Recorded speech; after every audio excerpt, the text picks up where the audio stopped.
Hello, this is Dale Matthews. This is Inside News. This is Mike Jones. This is you. This is me. This is all of us. Hello, Mike.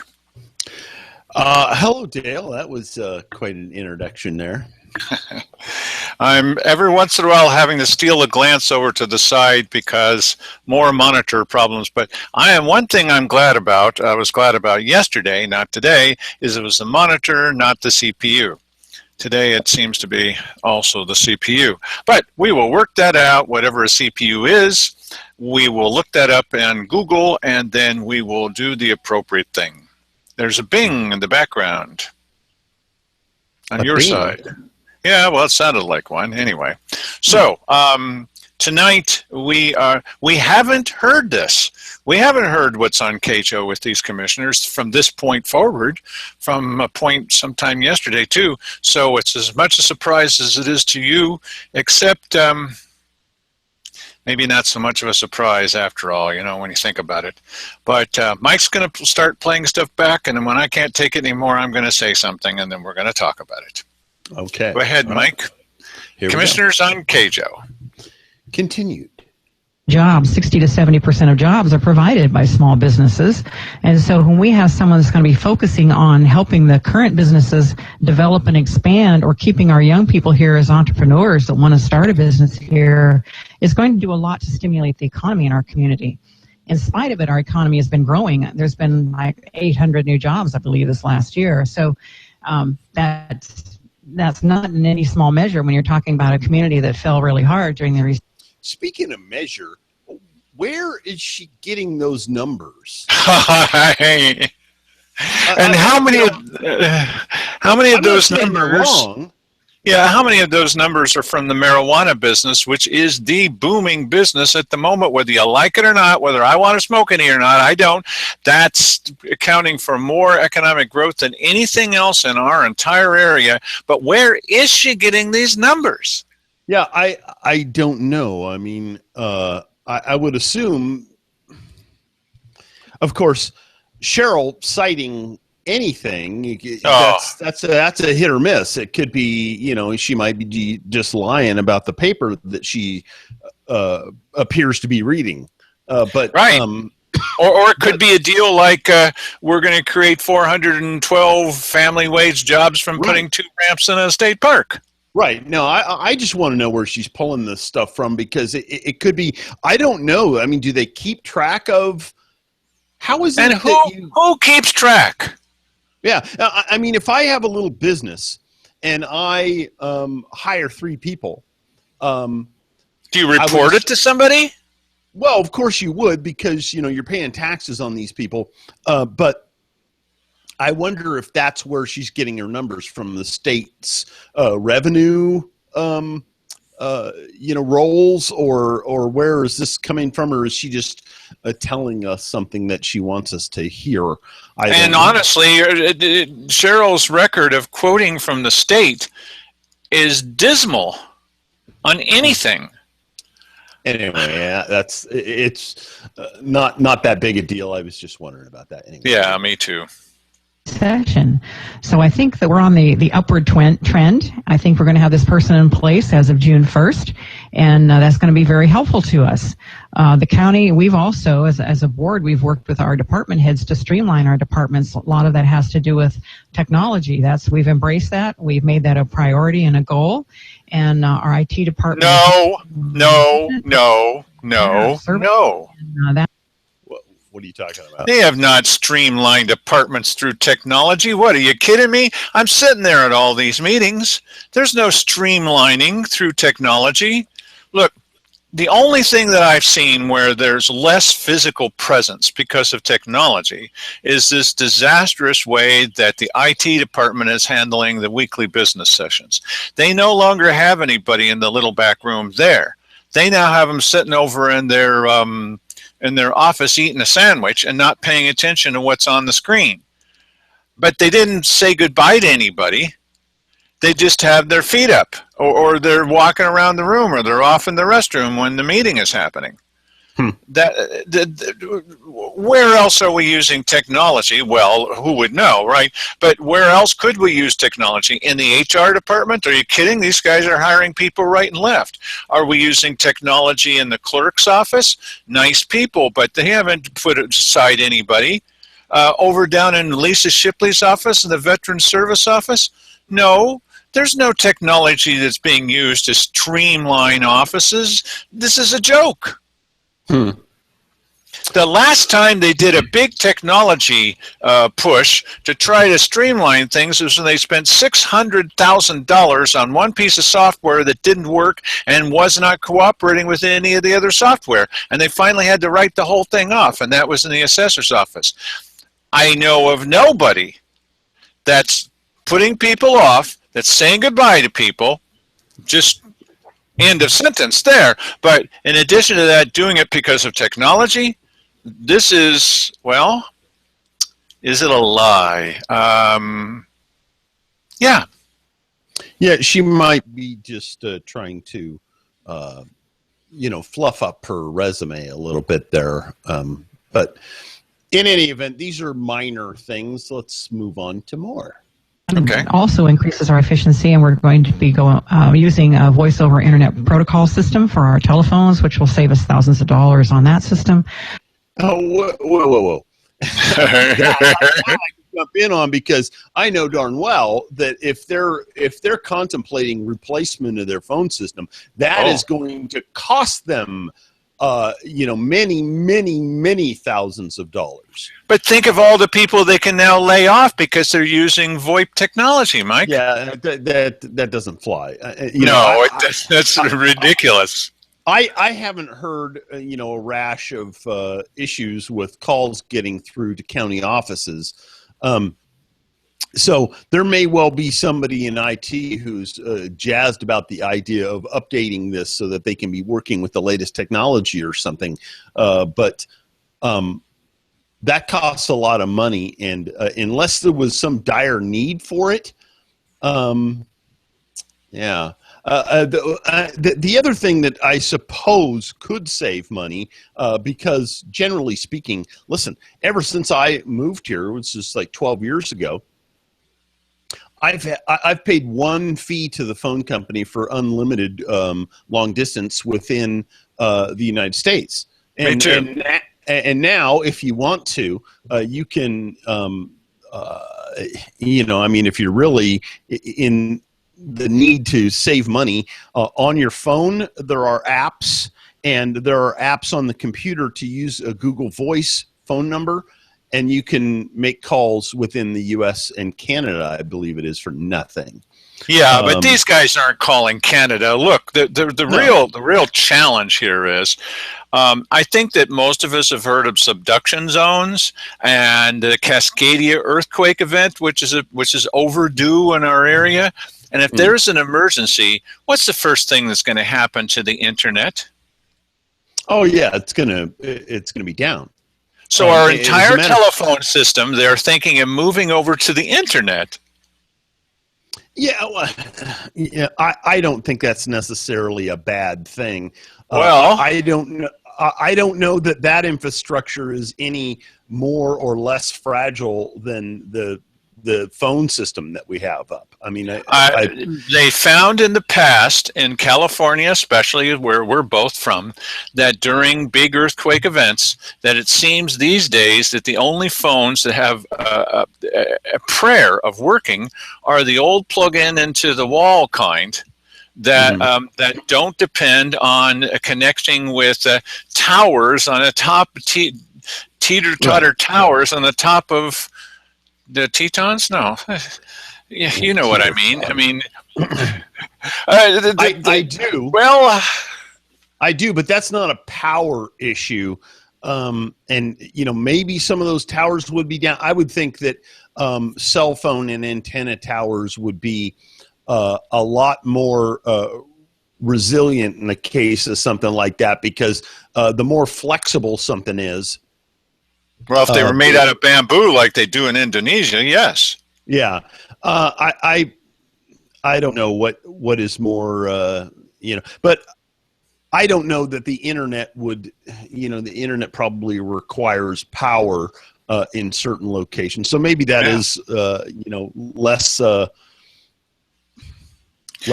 but that's what we're saying is sort of beside the point because we use the internet. This show is based on the internet. Yeah, gee. But she's saying, look, technological innovations are going to save us a lot of money. Not in this case. Yeah, you know what? I'd like to see the math on that as to how that works, but there's not going to be any math. I mean, the point is that they have a functioning phone system right now. Why? I mean, but that's old. Yeah, it's old. Yeah, you know what? A lot of people drive the same car for 15 or 20 years. Yes, especially in the time when you're trying to save money. Right, but you always notice that, and it isn't the case with the sheriff's office around here. They drive some old cars. They really do. Their cars are old. But generally speaking, county and city and those guys are always driving fairly new stuff, and four-wheel drive vehicles. The point is that I just don't think that listen, unless it's absolutely necessary, why are we going to be spending money on stuff like that? Yes, thank you very much. Where are the fiscal conservatives? We don't have any in office. Yeah, interesting. Anyway, here we go. So we're doing everything we can to save money and to promote the economic viability in our community. All right. Thank you very much. Positive note there from Commissioner Hare. Pardon me. Commissioner Walker. And we'll continue with the commissioners right after this word. Hi, this is... You're listening to the Tuesday Talk Show. County commissioners are in the studios of KAJO, 1270 AM and 99.7 FM too. We're beaming out in stereo today to all those people out there, commissioners. Anything else on your plates today that you'd like to, as a matter of fact, deal with right now, or? Well, as long as we're talking about positive things, lots of things that we do in the county don't come to the forefront. The decisions we make or programs we work on, but a lot of people talk about the property the county owns, and there's property that we have acquired over 40, 50 years, various ways, whether it's foreclosure, whether it's gifted to us, whatever happens. And so many of the properties have not really been evaluated, and to sell them, we don't really make a lot of money on them, but that does put them back on the tax rolls. So we are going to be looking, I think it's on the agenda this week or next week, but we're going to be looking at how we can sell some of those properties. Some of them have issues that need to be dealt with before they can be put on the market. Maybe there's environmental issues, maybe there's trash, maybe there are squatters, who knows, but a lot of issues with some of them, and others we can just get them ready and sell. If they are foreclosed properties, we do have to split the money with the districts. So whatever districts are out there would get their share of that money. So some of them we will not make any money on. But as I said, they go back on the tax rolls. So that's one of the things that we're doing. And another thing that we're doing, and of course Commissioner Hare is more into the forestry, but we had hired a very highly qualified and experienced forester a couple months ago. And what's his name is not coming to me. I'm sorry. Mr. Streeter. Streeter, thank you, David Streeter. And apologize, his name didn't come to me right there. But he is very experienced. He's in the private industry. I think this is his first job ever in government. We do have our forestry inventory that was completed last year, and he's going to be charged with implementing and getting that running. So we're trying to get these departments. Yeah, I'll tell you, this is a good spot to jump in, because up to now, essentially, our entire the lands that are owned by the county that they have been the forester has been working on, and we have been harvesting timber off those lands ostensibly for the benefit of the county. In reality, that was Vic Harris. Yeah. In reality, that program pretty much paid the salaries of the people who worked in the forestry department, and almost nothing else. I mean, it was a negligible benefit to the county. And I don't know if this guy's going to be any different. Is he going to come in there and go, hoo-hoo, look at all this money that I get to play around with? A friend of mine down the street who I go walking with every morning, his son works for companies. He's a consultant for companies that do these environmental consultations with different companies, and a lot of it is timber, and a lot of it has to do with making sure that environmental impact reports, that sort of thing. And he said that they do a lot of this type of work.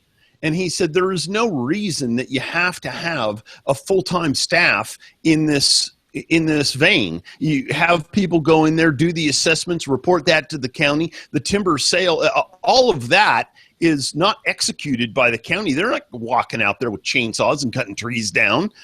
They do an assessment, and I forget what they call it, like a survey or whatever of the lands. Right, that was done last year. Cruising, picking out the trees, which ones to cut, whatever.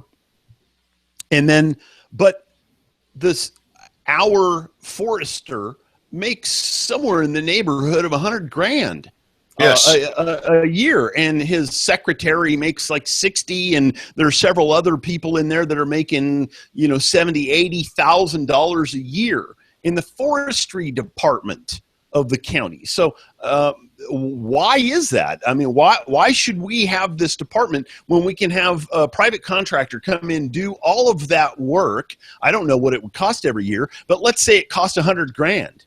Well, then you've got about $600,000 or $700,000 there net to the county, instead of paying it out to salaries and benefits and all of this stuff all the time. I just think, I hope that we have a new way of doing things coming down. I would really like to see the numbers. I would really like to have some private entity look at this who doesn't have a conflicted interest. So to tell us exactly what would it cost, what should we be paying every year for this service instead of, paying out $700,000-$800,000, which is essentially what the income that they're getting out of it. It's horribly mismanaged, if you ask me. Well, you guys know that I'm going to try to do what I can to be on top of this. So after this Streeter fellow made his very first appearance before the Board of County Commissioners in the little back room, of course, I followed him out into the hallway, leaving the camera operating on its own and could fall over and burst into flames. And I came up to him in the hallway and introduced myself, gave him a big hug and kiss, and said, you should come on our show. That must have surprised him. Yeah. Well, he liked it. And come on our show and talk to us about your policies, where you plan to go, how you're going to save us some money, the things that you see ahead. Give us a thumbnail sketch of why you took the job and what you foresee as the future. And this guy jumped right on it. I mean, he's going to be on our show any day now. Okay. Well, maybe not, but I did try. Well, it depends on whether he talks to somebody else or not. That's true. Well, I told him, I said, whenever we have a guest on our show, we always treat them very kindly. We're very, very nice to them. And after we get their confidence, that's when we bring out the stilettos. Yeah. And Dale wears those. I don't. Right. No, I would very much like to hear and let him speak for a while about the way things have been done in the past, how they can be done in the future. What does sustainable harvesting mean? What are his views about the future? It's an important subject for the county, and once we have new commissioners, maybe one of them can persuade someone to come and talk to the public about what's going on. Yeah. Indeed. Well, okay. Let's hear more from commissioners. To be very efficient, as well as producing funds for their department and perhaps even for the county. So we're working on it. Oh, even for the county. auction parcels. Yeah, she just said it just there. It's producing income for their department and perhaps even some for the county. What is the point of the department existing? I mean, really? What? So we can pay some people so that they can go buy some bread from a local vendor? For God's sakes! I mean, is that really what that's about? It's amazing. They just can't help themselves. Just when you've got a hold on the goofiness, then they admit that that's true. Yeah, I just, gosh, I mean, if you're not going to use that department for the benefit of the county, why do anything there? Why waste any? Listen, I mean, the rest of the county, the rest of the forested county is being allowed to grow out of control and become a horribly dangerous fire trap. Why not our own lands, for crying out loud? I mean, if we're just doing that for, I don't want to kill a horse here. Oh, okay. So what I'd want to do with the forester, if you had a proactive forester, we're in a checkerboard pattern in our area. Some of it is our land, some of it is the Fed managed lands. Careful how you say that. And then some's ours and some's Fed managed. So if there's a fire that starts on poorly maintained federal managed forest areas, what I want to do is I want to have a forensic forester, after the fact, go in, figure out who's to blame for this, and bill them for it. Yeah. Because their fire came onto our area, which is supposedly well maintained. Yeah, good luck with that one. I think they'd say, "Oh, thank you very much. Oh, yeah, I appreciate you telling us how the fire started. See you later." Do you remember that meeting that we had with the BLM? And I said, "Boy, you guys sure did a good job fighting a fire." And they were like beaming. And I said, "Yeah, but the thing is, you're the Bureau of Land Management, not the Bureau of Fighting Forest Fires. How well now, in retrospect, do you think that you've been maintaining the land?" Well, hopefully someone else will answer that question. Yes. Yeah, that is the problem, isn't it? Okay, more. That you're talking about those land parcels. Any idea of the value that we're talking about in terms of either being on the tax rolls or direct income from the sale? That'll be very difficult to determine right now. And of course, I haven't seen any of the properties. We have a property manager that we hired a few months ago who's been working on these, and that hasn't come before the board yet as to what value might be anticipated from them. And they're certainly going to have a wide range. Do we have a line drawn on a calendar somewhere we'd like to have these on by a certain time? Yes. And I would happily refer to Commissioner Hare, who has done the yeoman's job of moving this mass forward to where it's at today.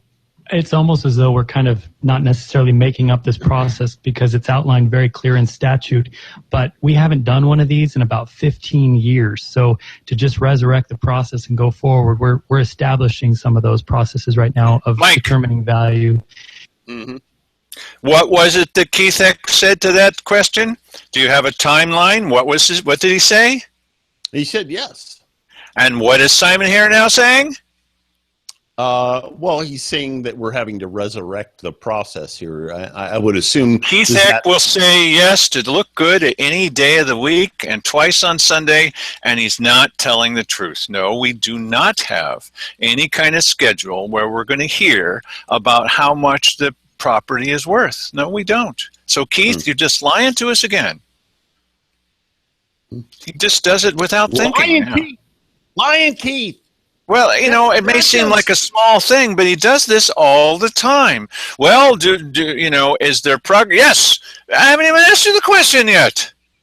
I was just saying the Lion Keith sounded somewhat vaguely familiar. Yes, it does, sir. You're right. Yes, sorry to step on your joke. Yes. Yes. Thanks. You should have been ready with the rim shot. Instead, you just walked right over the end of it. Thank you so much. My apology. Dun-dun. Okay, here we go. Making sure that there's no environmental concerns with any other properties we're putting forward. We're looking at probably auctioning sometime in middle June. The board will be determining the final calendar here in the next week or two. They have to be designated as either Parks or Forestry Department properties, and then they're put up for auction. So we're looking to do about 15 or 20 pieces of property, ranging in value from probably something very small to maybe a few $1,000s, all the way up to approaching $100,000 worth of value. And so some of those properties have incurred some costs to get them to the point where they're sellable. And so those will just be to repay those debts that have been accrued. But oh, really? A positive thing both for the Forestry Parks Department, the county's general liability, the general tax. Yeah, that's an interesting thing. It is that they'll say, well, it cost a lot of money to get that thing ready, and who knows if that's true or not. I mean, this is another one of these things where the Forestry Department exists for its own sake, and perhaps this sale. That's one way of the county getting more money out of one of these sales that they don't have to give to the state or to whatever by saying, yes, well, it took so much time, or maybe they actually deploy public works over there to do a bunch of stuff there and say that it costs yay amount, or they tell them go over there and burn up this amount of I mean, here's the problem is that maybe nothing nefarious is going on with these people, but we always have to speculate. We do now. We sure do these days. Yeah, because these people are not trustworthy. We don't trust them. We know that they generally speaking are up to no good, and that's a sad thing to think about these guys. We just heard Keith say that we know what the schedule is. He just said that. Right. And now we're supposed to trust them on something else where that wasn't true. Simon just said that it wasn't true. Yeah, but Simon did say that they were going to have something in place in a couple of weeks. Sometime in June is what he said, but that's what the schedule is for. But it's kind of vague at the moment, but we'll see. Let's keep things purposely vague. Yeah. Okay. Rules, and it's just something we're going to replicate a couple of different times of year, probably looking to do the May, June of every year for a couple of years going forward, and in the September, November timeframe. Oh, all right. We have a little less than 3 minutes before we have to break for the news. So, Commissioner, here, can you briefly update us on the status of the ONC suit? Well, absolutely. We're in the middle of a protest period, so the final environmental impact statement has been released by the BLM. I just received my copy yesterday from Salem, and it's about 8 inches thick. So I've got 30 days to comb through that. I know that our association, our attorneys have actually gotten a copy of it sooner than I did, and they've already gone through much of it, drafting their response to a protest period. Now, there was a radio show, NPR, on Friday last week that kind of spelled out the positions of the conservation environmental community and really our position. Our position is that we can, as an association and a county, that I think we can accomplish more with these lands. Setting aside greater amounts hasn't really resulted in a whole lot of positive environmental outputs, let alone a devastation to our counties. So there's got to be a way to do better. 93% reduction in timber harvest over the last 30 years has resulted in no appreciable increase in the numbers of spotted owl, and they're still projected to go extinct in 30 to 50 years. So, yeah, this actually, I'm in agreement with him on this, that they haven't gotten, for the benefit that they have taken from human beings, they have not had a commensurate benefit to, environmentally. As a matter of fact, there's a very good argument that their lack of management of any kind of these lands has resulted in environmental devastation. Well, there are some people that have done some studies that we know of that have found that of course, the barred owl attacks the spotted owl, and so they're deadly enemies. And the other thing is, it seems that spotted owls appreciate secondary growth, especially secondary growth that's been affected by fire and that kind of stuff, better than they do the tip-top growth.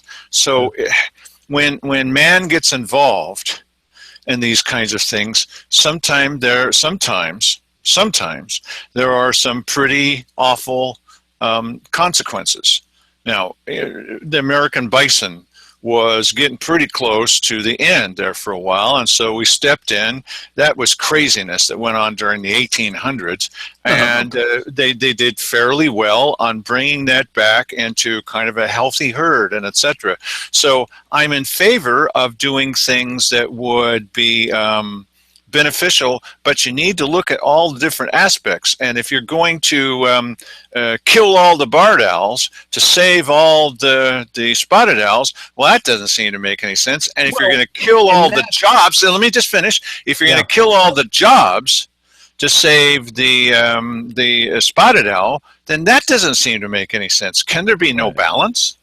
Yeah, it is silly. And you know what? I've heard from the same guy that I was telling you about, that he says it's not that the barred owl is killing the spotted owl, is that the barred owl is interbreeding with the spotted owl and is essentially going to eliminate it in that fashion. Don't ask me how this, I don't know anything about this. But one way or the other, and they actually are out killing barred owls. I mean, this is a what are we doing? Federal government sanctioned process, actually killing barred owls. That's really bizarre. But the thing is that I'm not advocating that we clear cut everything. That's silly. No. I think we've learned something in the last 100 years, and yes, if clear minds could get together as to what sustainable harvesting would be. The problem is that we're butting heads with radical people who really don't want, they want all people dead. They want return it back to nature. This is the extremist that you're fighting here. And so that is an element. It is an element in the environmental movement, definitely so. And there are some people who believe we should return to the old way of forestry as well. I believe there are more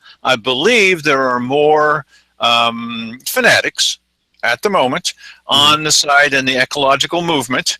But but I know some of the people who are fairly reasonable about this, and there must be a way, there just has to be a way that we can cooperate with people that are willing to balance things out, do that cost-benefit analysis, because we want clear streams and happy animals or whatever they are going to be, and etc. I don't want to see them all killed off. Come on, can we use any common sense? Is this possible, you guys?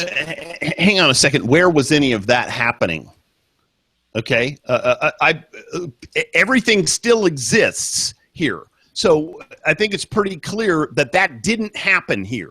Okay, that's correct. There may well have been some effects, but I'll tell you what, in the middle of winter time, go take a look at the Rogue River full of silt as massive runoff goes by. How is it that man is even coming close to matching moving that much material down the stream here? Now, you're quite right. And if you burn off an entire area where it doesn't have the ability to hold the soil, and then rain gushers on top of that, I mean, that the damage from that has to be huge in comparison. Where you come in, you cut a patch out, and listen, people will say, "Oh, clear cut." Like that's a horrible thing. Clear cuts are not a horrible thing. Massive clear cut where you clear cut everything, that's nuts. But if you open up a meadow here, all of a sudden you've got wildlife that comes into there that never was there before. Or here's hasn't been there a long time. So here's the big problem. Sorry. Here's the big problem. It screams for local control. The problem with local control is, I'm not saying in our area, but there are some places where local control is a disaster. Let's kill all the wolves and all the homeless too. I'm exaggerating. But I mean, there are some places where local control is nuts. Right, and so it ended up being this thing where the feds come in and they say, well, then we're going to apply the same blanket rules to everybody, and that doesn't make any sense either. So it's one form of nuts or another form of nuts. And what we'd like to see is we'd like to see more local control. But we're not going to get more local control over a lot of different things because of the kind of lunkhead decisions we see from our government here locally, from the Grants Pass City Council, from the county commissioners. They're not exactly stirring up a lot of feeling of confidence in their ability to do things correctly. Yeah. Well, and as I see it, their desire for local control is just to have local control of more of your money coming in so that they can have their little thing going on. They don't really care about what happens outside the sphere of their influence, really. They don't care. As long as down in the city hall, everything's kosher down there. And everybody's making money, and it doesn't really matter what the condition of the economy is in the county. They don't really care. Well, I'm sitting in these little backroom meetings for you guys with the camera and with you sitting there next to me, figuratively speaking.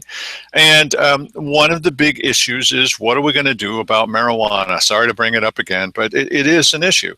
And so the big issues are, it's 50-50 of people who wanted it and people who didn't want it in our area.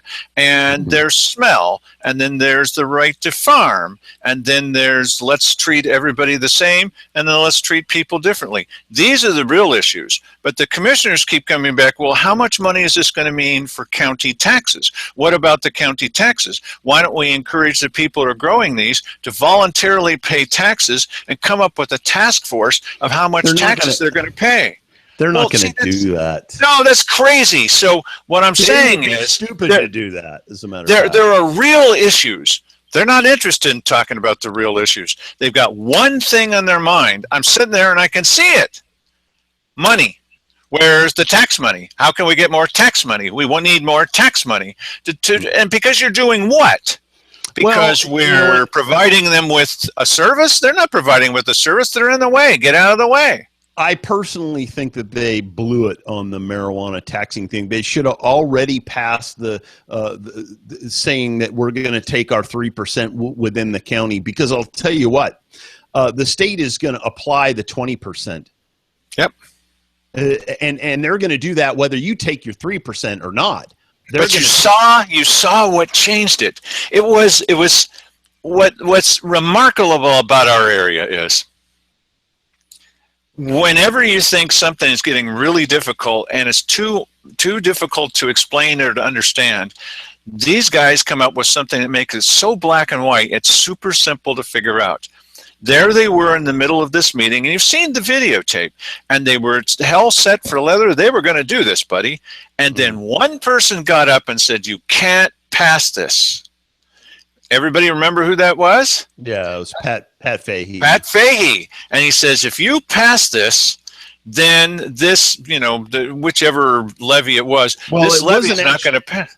Yeah, it wasn't actually passing something. It was putting something on the ballot to ask whether or not we should tax marijuana. And he didn't want two tax issues on the ballot at the same time because they were trying to pass a levy. And so they knew that if they put that on there, of course, the levy was going to go down in flames, and he didn't want that. The levy went down in flames anyway. I personally think that they should have asked the question of the people in the county or something. The thing is that the bottom line is this tax, this financial impact to the people who grow and sell is going to happen in the exact same measure. The state is going to charge 20%. Whether the counties are getting their 3% of that or not, they're going to charge the 20%. So the bottom line is the counties should be getting their 3%. In my listen, you know what? There are a lot of people who say, no, don't do this. The black market will take over. Okay, whatever. Really, I mean, come on. I think a lot of the reason why people thought this was a good idea to pass this was for the tax consideration. Yes. If it's not going to benefit the county, then why are we doing this? Well, also to decriminalize this whole thing that's been going on for more than a generation, for 2 generations now. Right. This thing has been going on, and it seems kind of ridiculous that you're taking people for 2 generations and turning them into criminals. Maybe there's no need to do that. Now, you may have moral objections to it. Okay, well then don't smoke it. Right. This is actually, I would like to see, after like 2 or 3 more years down the road, what difference, how much money we have saved for not processing these people through the jail and the courts and all of that kind of stuff. Oh yeah, that has to be huge. Yeah. Well, look, and the other thing, and this overlays everything. It's something we've been saying. Mike and I have been saying all this time. Once they said the famous phrase, "Let's keep it purposely vague how we're going to spend the money," I didn't want to give them another dime. We do, as the citizens, we've got a lot more power than sometimes we think that we do, because when we're depriving these characters, these 3, of the money, then they're screaming bloody murder, and they're looking for ways to force us to do it. I don't want them to have any money. I don't want them to have any money. And now they're still going to get money through grants and through the state and this other thing, but we have the control to squeeze that off, to stop that from happening. And that's why the Grants Pass City Council is so stymied by this. They had always been able to depend on the local voters, and local voters said, no, we're not going to do this. It squeezes off the money supply. I want the money supply squeezed off from these guys. Now, afterwards, depending on who's elected, I would like to see an easing of that, but I don't want to see that these guys get anything, nothing, zero, scorched earth, nothing. They're liars, they're cheaters. I'm not going to reward that. Yeah, I agree that it is a benefit, and I think that other counties should be jealous that we have held these people at 58 cents. Yes, we have, and that's a sales technique. Let's make that lemonade out of that, buddy. Right, exactly. You know what? I think that if we can force these people to remain small, and what we need to accomplish actually is we want a government that is small and likes it that way and is totally fine with being that way. Why must we, the people, be at odds with our own government? Why is it that they are not thinking exactly the same way as we are about how we want our government? We want our government small and inexpensive, for crying out loud. Why must we have a larger and more expensive government all the time? I don't think we do have to have that. But the only way the citizens are going to feel that it's their government is if the government acts like it's their government. If the government comes down from literally from their high perches, comes down to our level, talks to us, and turns those podiums around and has the department heads making reports to the people, maybe after 6 months or a year of that, the people start thinking, it kind of is our government. Good. Yeah. You know what? This is going to require people in government doing things that would have them thought of by other people in government as dangerous radicals. Yes. You know what I mean? I mean, yes. They're going to have to go in there and do stuff that is considered crazy. Like you're cutting off this entire department. Yeah, I want stuff like that. I don't want waste in government. I want as small as possible. There was an old Ronald Reagan. I think it's Ronald Reagan. I forget exactly who, but I'm pretty sure that it was Ronald Reagan that said, I want to go. Oh no, it wasn't. No, it was. I forget the name of this guy. He's a tax guy who was always against tax increases. And anyway, he said, I want a government small enough so I can strangle it in a bathtub. Oh yeah, that's a famous phrase. Yes. That's a good one. Yeah. Okay, a little bit more of KAJO. Okay. So we have to take that into consideration, that the current environmental objectives aren't being met either. So we've got to go back to the drawing board and demand from the BLM more from these lands. The ONC was fairly positive. Absolutely. I think we have very good ground to stand on. All right. Just a few seconds now before we join the news. Any ideas of where we want to go in the second half hour, ladies and gentlemen? Lady and gentlemen.